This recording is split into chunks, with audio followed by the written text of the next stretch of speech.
Ahoy there, folks. I'm Captain Benzie, and welcome back to another video for EVE Online. In today's video, we're taking another look at what is coming in the new Catalyst expansion arriving on the 18th of November.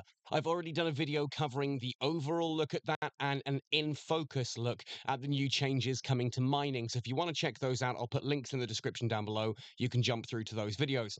In this video, though, we're going to be taking a look at the new ships that are coming and a few other bits as well. This is the information I have personally been very, very excited for, and I'm really keen to share that with you all. Now, if you do enjoy this video, as usual, please hit like, subscribe, drop a follow, join the channel community if you fancy as well. It's an easy way to get access to these videos just that little bit earlier. And if you want to go the extra mile to support me at no extra cost to you, if you ever buy anything on the EVE Online store, when you reach the checkout, use my creator code of CPTBENZIE. Captain Benzie, just shortened to CPTBENZIE. Nice and straightforward. I get a little bit of a kickback for that, and it's no extra cost to you. Anyway, let's jump right in then. Catalyst in focus, new ships and more. Same as last time, we're going to be talking just about what's in these notes. There's going to be a video, but otherwise grab a cup of tea, a biscuit, whatever it is you want to do. New Eden runs on industry, with mining and exploration providing the literal and figurative fuel that keeps the cluster going. This post will delve into the new ships arriving with the Catalyst expansion, as well as the 2D map and some exciting changes coming to carriers. Now, we'll talk about carriers when we get there. They're not ships that I've flown particularly much, so again, as when we talked in the mining video, I'm aware of them, I understand them, but I've never really used them myself, so sort of take what I say there with a pinch of salt, and if I miss anything, let me know. So let's have a look at the video. I'll pause this and talk as we go. The Catalyst expansion brings new and exciting ships, the much-anticipated 2D map, a courier update, and more. With the Catalyst expansion, you'll see a big step forward for the New Eden map, with a goal of making it more useful for everyone. We've added a brand new, flat 2D version of the universe, making it easier to navigate space, spot dead ends, and visualize your ship's jump range at a glance. I actually really like this. This is something they did really well in EVE Echoes. EVE Echoes didn't actually have a 3D map. For those of you who don't know, EVE Echoes was kind of the EVE Lite for mobile. It wasn't a bad game when it first launched, became a capitalist hellscape by the end of it, but it was a 2D map that they used. It never actually had a 3D map like we have in EVE Online. And this, I just love this. As she says, it makes it nice and easy to see where there are dead ends and various different routes coming through. It'll take a bit of adjusting for those who haven't used it, but it's whilst the 3D map is gorgeous to look at and is great fun to sort of rotate and shows you what the actual EVE universe looks like. Obviously, space is a 3D space. It's a 3D environment. It is just nice that here, for example, you can see that this system is a dead end. There is one in and one out of it. You've got links going across between these different systems like here and here, which you denote by the arrows that are joining in on them, so you can get an idea of how you're navigating. I like the option of a 2D map. It's something I'm surprised it's taken them this long to do, but hey, it's here and it looks really cool. We've also reworked how data scales, so outliers stand out more clearly. And because every pilot uses the map differently, you can now make it your own. Adjust the scaling, choose the colors, and decide the range of data you want to see. That's really useful detailing. One of the things I have thoroughly enjoyed about my time in Signal Cartel is using Allison to understand who has been in and out of a signal, kills, that kind of thing. Having that kind of thing visualized on the map is just a really nice addition. There's also a new mining filter category that helps you find ore across belts and close by anomalies. It gives new pilots a simpler, more intuitive way to start exploring EVE's resources, while giving veterans better situational awareness. That is huge. That is genuinely huge. New players often ask me, because obviously I put out a lot of beginner-style content, a lot of new players will ask me, how do I find this stuff? And it's never been particularly clear. Like, yes, there are ways that you can do it with the overview and all that, like looking for Umber and Kernite and Pyroxeres and things, but having it just visualized on the map, hell yes. And of course, a few quality of life upgrades. A handy new legend, a short tutorial to help new players get up to speed, and a smoother overall performance. Yay. The new 2D map is all about making space easier to read and navigate. Every system was manually placed to avoid overlaps and create a layout that feels familiar and recognizable. The map uses a clean, node-based layout focused on jump connections and navigation. and it's built to grow as we add more ways to visualize information in the future. On a 2D map, you can choose how you want to see the universe, group stars by constellation or region, just like on the 3D map. That's so cool. Look at that. That's so pretty just to be able to actually see each of the different regions and then as you go over them to see all of the connections in there. It's so. Oh, they've done such a good job on this. Use arrow indicators to follow regional jumps, and toggle your ship's jump range visualization on or off whenever you need it. The Pioneer bridges the large gap between the Venture and mining barges, making Oh, crikey, I got whiplash from that sudden shift in topic there. We've gone from talking about the 2D map to immediately talking about the ships. So this is the Pioneer. This is an ore vessel, as far as I believe, Outer Ring Expeditions, which puts it in sort of the same classes like the Hulk and the Venture and the Prospect and things like that. This is the destroyer size version, basically the one-up of the Venture that's coming, and I love the look of it. It's like a space mining lobster. it a great stepping stone for new players. We are aiming for it to cost 10 times more than a Venture, but 10 times less than a mining barge, so it will provide a good recovery point if a player loses their mining barge and can't afford to replace it.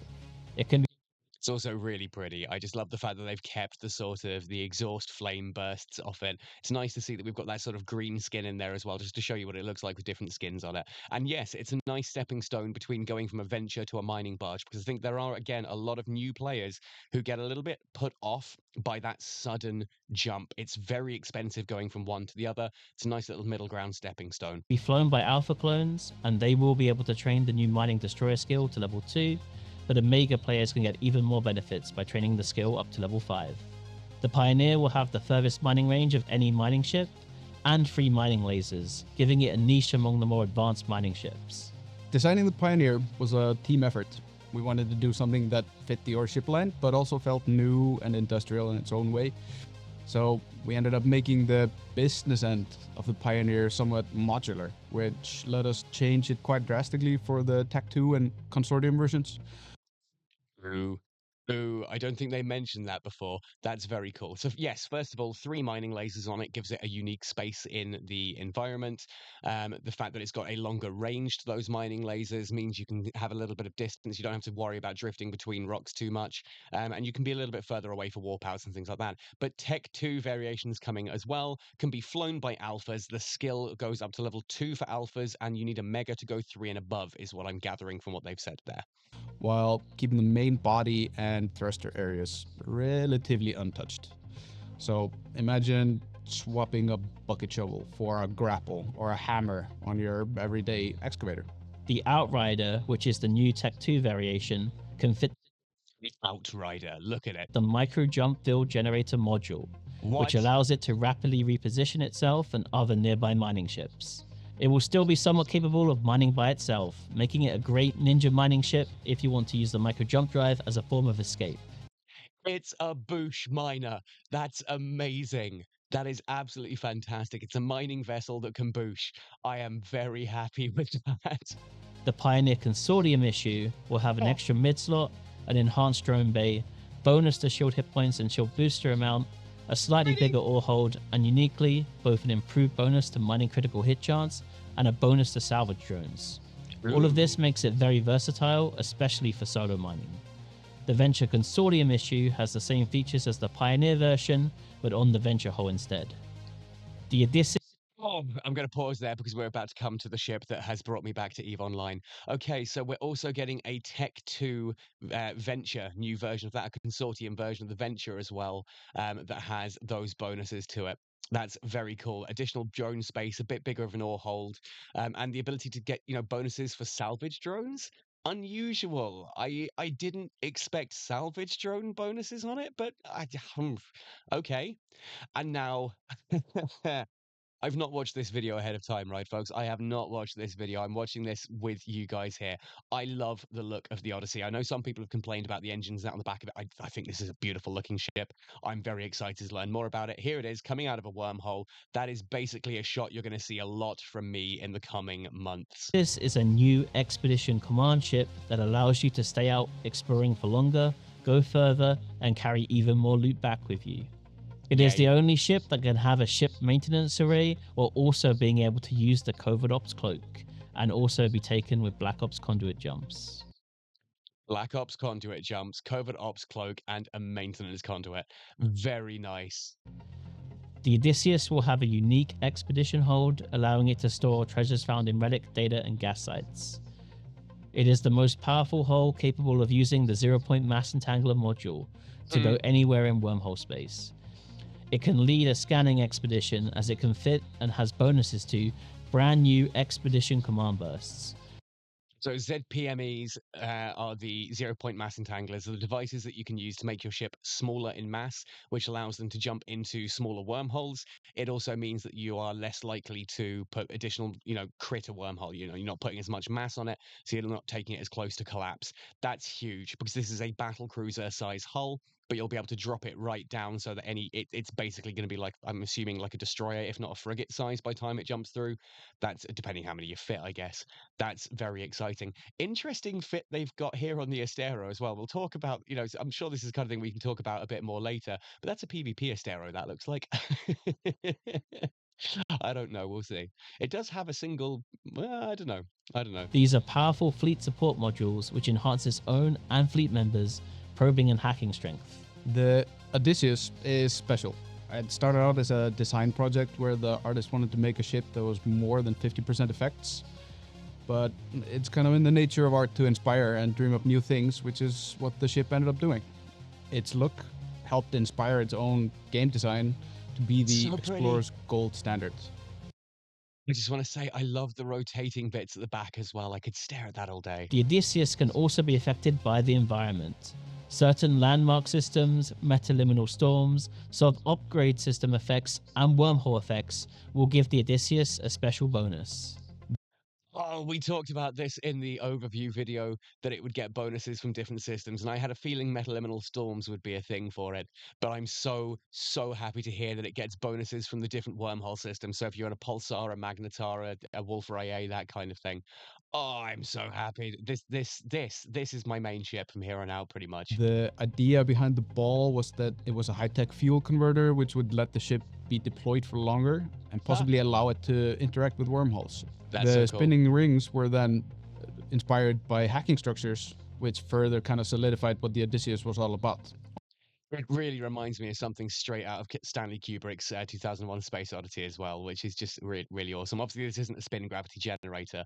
I love the fact that they've actually got a lore reason behind it all as well. And I do say now, yes, I'm going to be flying one of these around a lot. Yeah, I'm probably going to spend a lot of ISK buying one early on, and I'm probably going to lose it within a day or so. That will be on video, though, I'm pretty sure. So, yeah, stay tuned for that. Subscribe if you haven't already. Don't miss out on the video where you can watch me lose what is probably going to be a very expensive ship. A one-stop exploration shop. If you like carriers as much as I do, you'll be happy to hear that. And now we move into the carrier section. Again, I know very little about carriers. I've never flown one outside of Eve Echoes, and that absolute shithole of a game does not qualify as experience in flying carriers. Funnily enough, I am actually Mastery 5 when it comes to both the Galente and the Minmatar carriers, but I've never actually owned one, let alone flown one. The Catalyst expansion brings a host of changes to inject more life into the class, with bringing the build cost of all carriers down by about 30%. Placing them between the Marauder and the Dreadnought. So build cost has dropped by 30%. Sorry, I was talking over that. That's pretty cool. I love the look of the Hell. I do love the look of it. It's a beautiful ship. Also reducing the final build time by about 10% to compensate for the reduction in build cost. And to give carriers a more compelling niche on the battlefield, we're increasing the number of support fighters a carrier can deploy on the field. And to keep the buff's focus on giving carriers a more unique identity, the number of light fighter flights will not be increased. We'll also be adding a 2% bonus per level to support fighter effectiveness to coincide with their faction bonuses. So that's nice. I think when you talk to people who do fly carriers and capitals, there has always been a bit of an issue with carriers, and this definitely did happen in Eve Echoes as well. And it's that basically, if a Dreadnought is supposed to be your big stop and blap platform, then what is a carrier for? Like the Dreadnought became very much the anti-capital capital, and the carriers became the anti-sub capital ship. Obviously, that hasn't necessarily been how it works in EVE Online due to the high angle weapons and things. But it's nice to see that they're going for a more support role there. That's the kind of thing that interests me more in a combat position. I'd rather be logi and tackle than I would be actual just, fly around and DPS. So, hey, who knows? Maybe one day you'll see me as carrier pilot. This will also be paired with a buff to the Scarab and the Cenobite support fighters, as they've been underperforming. Redesigning the carriers came with its own challenges. We wanted to make sure that they kept their current character, but looked bigger, fresher, and kind of felt more functional. Do love the fact that they've just got all these beautiful launch bays and what look like launch ramps and all of that bristling all over them. It's a really nice visual update. I don't know if that's on the original carriers, but because I've never really looked at them. But just this footage, oh, it's so pretty. The ships hold a special place for players, and we wanted them to look the part. They of course got all the VFX bells and whistles, but they also got newer high-res textures, more model details, and varied shader areas. But an extra cool part of the VFX refresh is that now when you launch your fighters, you can kind of see them take off from the ship before they appear in space. Carriers are currently used to conduct skynetting, which allows a ship to attack at long range with near complete safety. To address this, we are greatly reducing the max target range of each carrier down to around 300 kilometers. Ooh, In return, we've introduced a new carrier-only module variant of the network sensor array. This will allow the pilot to regain the exceptional range and unlimited range cap at the cost of additional cycle time that prevents docking, tethering, and warping. To maintain grid mobility, the integrated sensor array will significantly buff local reps without the usual penalties of EWAR and MJD. We'd love to hear your thoughts and feedback. I hope you're as excited as I am to launch your next flights. That's actually really quite exciting that they've given. I say exciting. It's really quite cool. They've given that sort of split down the middle there. That if you want the old range that you had before, you do have it, but at the expense of being absolutely locked in position. So if anyone happens to catch you, you're absolutely screwed. Whereas if you want to sort of keep up what you were doing before, sort of damaging that wise, if you're willing for the shorter range, if you want the mobility, you have to go with that shorter range. That's cool. Very, very cool. So let's have a look. Level up your industry game with the Pioneer, stepping stone between a mining frigate and mining barges, because it's the destroyer class. The goal is for the cost of the Pioneer to be 10 times greater than an adventure, but 10 times less than a mining barge. It will therefore provide a good recovery point if a player loses their mining barge and can't afford to replace it. Even rookies can obtain this new mining destroyer after only a few hours and fly it as alphas, who can train the new mining destroyer skill to level 2. And it is such a pretty looking ship. I really do like the look of it. It's a brilliant hull design. Very cool. It's still very venture themed. Like, you've still got these blocks and that you get on the other ore ships. The color scheme's obviously the same, but it has its own unique profile, which I like. It's not just a bigger venture. It has its own sort of silhouette. Even more to unlock for Omegas, who can train it to level 5 so the vessel can scale as you level up your industrial ambitions. Mining Destroyer, the new skill, 20 to 100% bonus to mining range, 10 to 50% mining yield, 5 to 25% reduction in gas cloud scoop duration. So I'll be flying one of these because it goes gas huffing. Roll bonus, 50% to mining yield, 25 reduction to gas cloud scoop duration. So, okay, basically, as an alpha, you get a 40% bonus to mining range and a 20% bonus to mining yield over 3 mining lasers, which in itself is pretty cool. But yeah, there we are. That's very nice. Wouldn't it be nice to see how these actually fly? I'm looking forward to flying one of these. The Pioneer will have the furthest mining range of any vessel and can accommodate up to 3 mining lasers, giving it a unique advantage. The Outrider Tech 2 variation of the Pioneer will be able to fit micro jump field generator module, allowing it to reposition itself in nearby mining vessels. For those of you who don't know what a boosh is, it's a module that cycles once, and at the end of that cycle, it jumps everyone 100 kilometers straight forward in a line, and it will pick other ships up nearby it. So it's a great way to just kind of go boom and just move across a battlefield, or in this case, a mining belt. First industrial command ship with this capability. Normally it's on command destroyers. That doesn't mean the Outrider is solely a fleet mining ship. It'll also have some solo mining capabilities with the micro jump drive as a form of escape. I used to use micro jump drives quite a bit on various different ships when I used to go C3 ratting in a Myrmidon. Micro jump drive I used to use on it. So it's a great little get out of jail free card. The Outrider will be more affordable than the Porpoise, but without compression access. Furthermore, the Porpoise has stronger bonuses when using medium industrial core. The Pioneer Consortium issue and the Navy Destroyer variation. The Consortium issue Navy Destroyer variation of the Pioneer is a versatile vessel, especially for solo mining, boasts an extra mid-slot, enhanced drone bay, bonus to shield hit points and shield booster amount, larger ore hold, improved bonus to mining critical hit chance, bonus to drone salvage chance. All very nice changes. So it's a nice step up. It'll be a lot more expensive, but it does, it actually comes as a quite, it's a really nice solo miner. And then the consortium issue is the same benefits as the Pioneer consortium issue. So this is on the Venture as well. They're adding a new Venture consortium issue to go alongside the Prospect, and I forget the name of the other one now, the two other Venture kind of hulls. Then we have the Odyssey, the Odysseus. Sisters of Eve, Odysseus allows you to explore for longer, go further afield, and carry more loot back. A number of unique features, including the ability to warp while cloaked and a ship maintenance bay. So, yeah, covert ops cloaking, ship maintenance bay is always nice. Means the Odysseus can stay in space by itself for long periods, hidden when needed, perfect for pilots who prefer solo exploration, but great at supporting group excursions. Not only can it let friends refit on longer expeditions, but the unique expedition hold allows everyone in the fleet to store treasures found in relic data and gas sites. So we're getting extra loot space that they can sort of dump off into here so that your Venture or whatever other ships you're flying, you're not filling up their hold quite as quick. Whether by yourself or supporting a larger group, you can therefore stay out of extended periods of time and carry vast riches back. With new modules, the most powerful hull capable of using 0-point mass entangler. It's the only battlecruiser-sized hull capable of going through frigate wormholes. Nice, so it does get down to that size, enabling it to go anywhere in wormhole space. That means it's going to be an absolute terror for a PvP hunting ship in C1 wormholes as well. Looking forward to that. Powerful fleet support modules which enhance probing and hacking strength. The Odysseus has a powerful bonus for expedition command burst, allowing it to improve hacking modules and increase D-scan range. Increasing D-scan range is nice as well. Nice safety feature. It does mean you need to have those modules on, though. Large bonus to the duration of the expedition command burst, so you can decloak to burst your fleet mates and cloak up again, with the effects lasting for several minutes. Nice. Okay, so that actually answers that question. Arrive in a wormhole, drop cloak quickly, pop that command burst, and then cloak back up, and off you go, sort of thing. And Odyssey is all about the environment and its unique ability to impact the Odysseus. Certain landmark systems, metaliminal storms, wormholes, and sovereignty upgrade systems will give the Odysseus a bonus so you can plan your expeditions strategically. I wish we had the actual stats for it here. Sad that we don't, but hey, I look forward to grabbing those. Then we have the 2D map. The expansive world of New Eden is becoming easier to read and navigate with a much anticipated 2D map and a variety of other improvements.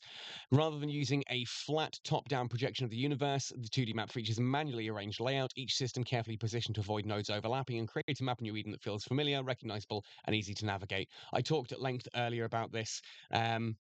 I'm really excited about this. It's such a nice, simple little change. It's one of those changes that a lot of people won't necessarily use now. Not everyone uses the map as it currently stands. But for those of us who use the map a lot, it's a lot of additional features. It's a nice new way of doing it. And it's one of those things that new players coming in will be surprised that there was a time it didn't exist. Clean node-based layout focusing on jump connections and navigation, built to grow as more ways to visualize information will be added in the future, which is always nice because they can add additional stuff to it. It scales. The 2D map gives you lots of options for how to see the universe. You can group stars by constellation or region, like on the 3D map, use arrow indicators to follow regional jumps, and toggle your ship's jump range visualization on or off when you need it. So if you want to just make sure which system, so say you're sitting here it's so hard to read this with my eyes as they are. So yeah, you're sitting here in Artier and you're using a ship as a jump, where can you reach, that kind of thing. That's always a nice little thing. Updates to 2D and 3D maps. For both maps, data visualization scaling has been reworked so outliers stand out more. You can customize to your liking, adjust the scaling, choose the colors, decide the range of data you want to see. A new mining filter category also helps you to find ore access across belts and nearby anomalies. A simpler, more intuitive way to explore Eve's resources, which is great for new players, making it easier to explore and understand New Eden and allow experienced capsuleers to see their home systems in a new way. Then we have the carrier changes, the bit that I don't understand as much, ultimately, just changing how carriers work to give them a new role and an actual position within combat environments. So they're making them cheaper by about 30% and about 10% faster to build. Price point makes characters a stronger PvE option, while they'll no longer compete with dreadnoughts in terms of ISK costs. Following the updates, they'll be able to carry and deploy more support fighters than before. Each will have 4 fighter tubes and be able to deploy 2 at a time, increasing their utility stability within a fleet and encouraging a focus on control in contrast with the damage emphasis of dreadnoughts, which I like. The number of light fighter deployments will remain unchanged. A pilot running 3 light flights can now add a support flight or run 2 and 2 support, which is an increase from before. Scarab and Cenobite support fighters also receive a buff as they've been underperforming. The max targeting range has been greatly reduced to around 300 kilometers to address skynetting, where it was just the carrier sitting back and being out of harm's way. In return, a new carrier-only variation of the network sensor array module, integrated sensor array, is being introduced, which will allow the pilot to regain the exceptional range and unlimited max range cap at the cost of additional cycle time, preventing docking, tethering, and warping. So it slows your ship down, makes you much more vulnerable, but gives you back those range options. The integrated sensor array will significantly buff local repair with a 30% reduction to repair duration and capacity use without the usual penalties, which is very nice. I love the visualizations here. Hulls have gotten a new visual overhaul, including additional geometry, improved textures, and visual effects. When deploying fighters, you can now see them take off from the ship. They will shoot out from behind blast doors, and on the Thanatos, they'll even emerge from the deck before being launched into flight. That was so beautiful. It'll share the network sensor array availability cost, and build time can be swapped for one NELP store with a smooth transition. We're also increasing the ship maintenance bay from 1 million cubic meters to 2 million cubic meters, making them more effective at moving ships across New Eden. After all, they are carriers. So there we are. That is another update of what is coming in Catalyst. I am personally super excited about the Odysseus. I cannot wait to get my hands on one of these as swiftly as possible. I'm also looking forward to running the Pioneer and the Outrider. Was it the Outrider? The Outrider or the Pioneer Consortium issue. Either one of those two. They're both really nice for like doing the gas huffing and things like that. I'm looking forward to flying those and seeing how they feel.